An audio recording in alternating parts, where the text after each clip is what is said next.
ઉના તાલુકાના કેસરિયા ગામના દીવ રોડ પર સ્પીડ બ્રેકર ન હોવાને કારણે વારંવાર અકસ્માતો સર્જાઈ રહ્યા છે। આ જોખમી પરિસ્થિતિમાં હવે શાળાના વિદ્યાર્થીઓએ પોતે જ સુરક્ષાનો માર્ગ શોધ્યો છે।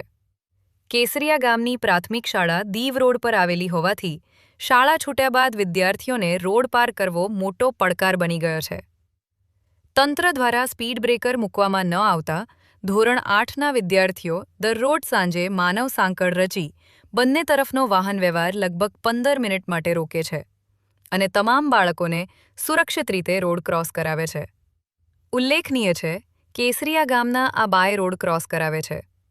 ઉલ્લેખનીય છે કે ગત ઓક્ટોબરમાં અહીં થયેલા ગમખ્વાર અકસ્માતમાં 3 લોકોના મોત થયા હતા।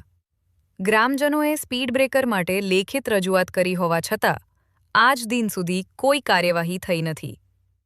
વાલીઓ અને શિક્ષકોની એક જ માંગ છે કે દીવ રોડ પર તાત્કાલિક સ્પીડ બ્રેકર મૂકવામાં આવે જેથી બાળકોને આવી જોખમી સ્થિતિમાં ઊભા રહેવાની જરૂર ન પડે।